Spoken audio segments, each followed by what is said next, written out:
Proses penandatanganan perjanjian tidak didasari konstitusi yang menyertakan DPR dan disahkan dengan undang-undang berpotensi melanggar pasal 11 Undang-Undang Dasar 45, Undang-Undang 24 tahun 2000 pasal 10 dan juga Undang-Undang nomor 7 tahun 2014. Baik, saya bacakan pernyataan sikap tentang kedaulatan negara terkait kebijakan ART atau Agreement on Reciprocal Trade Indonesia dengan Amerika.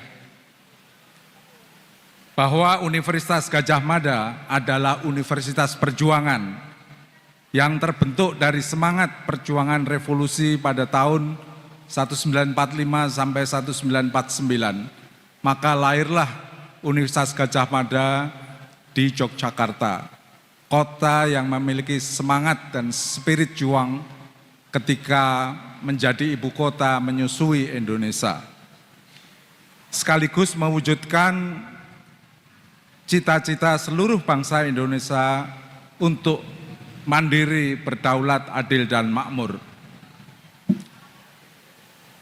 Mencermati kondisi yang sekarang sedang terjadi baik di tingkat dunia adanya perang ataupun di tingkat nasional, perjanjian Agreement on Reciprocal Trade Indonesia dengan Amerika berdasarkan analisis berbagai pakar disiplin ilmu, para akademisi di Universitas Gadjah Mada, kami menyampaikan keprihatinan atas ratifikasi perjanjian tersebut, mengingat dampaknya yang begitu luas bagi kesejahteraan rakyat dan bahkan kedaulatan negara. Untuk itu, kami menyerukan beberapa hal agar menjadi perhatian bagi Presiden, para penentu kebijakan di pemerintahan, juga DPR, legislatif, sebagai berikut. Pertama, menolak kebijakan luar negeri Indonesia yang berpihak pada agresor sebagai tercermin dari keikutsertaan Indonesia di dalam Board of Peace yang akhirnya menimbulkan perang yang menjurus ke perang dunia. Ini harus kita cegah. Dan juga memprihatinkan adanya penandatanganan Agreement on Reciprocal Trade yang ternyata dalam analisis kami merugikan kedaulatan Republik Indonesia. Kedua, menyerukan segenap perumus kebijakan agar mencermati kembali isi dari perjanjian tersebut, secara khusus Kementerian Luar Negeri agar mengupayakan pemerintah untuk tidak melepas semuanya itu pada menempatkan Presiden pada posisi melanggar konstitusi dan undang-undang. Proses penandatanganan perjanjian tidak didasari konstitusi yang menyertakan DPR dan disahkan dengan undang-undang berpotensi melanggar pasal 11 Undang-Undang Dasar 45, Undang-Undang 24 tahun 2000 pasal 10 dan juga Undang-Undang nomor 7 tahun 2014 dan seterusnya.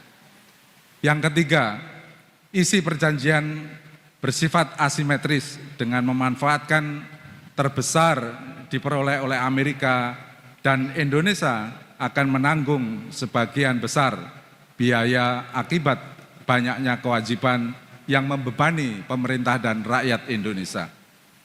Diperlukan sumber daya yang besar untuk sumber daya finansial, waktu dan tenaga untuk amandemen puluhan undang-undang dan peraturan yang menyertainya. Di samping itu, konsekuensi dari ART ini menciptakan beban ekonomi baik dalam jangka pendek hingga jangka panjang.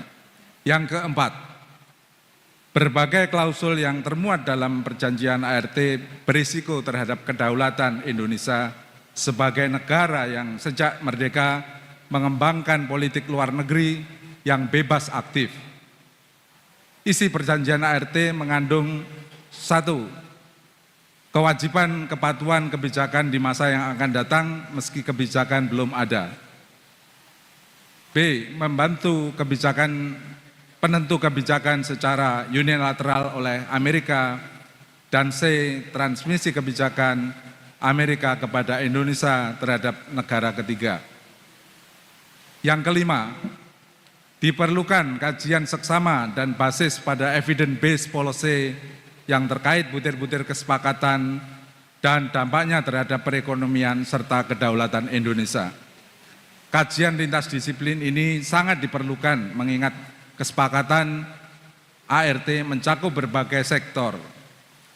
Oleh karena itu, kami menghimbau kepada para akademisi di kampus-kampus di seluruh Indonesia untuk bersama-sama melakukan kajian multidisiplin terkait dengan dampak ART bagi perekonomian dan kedaulatan Indonesia.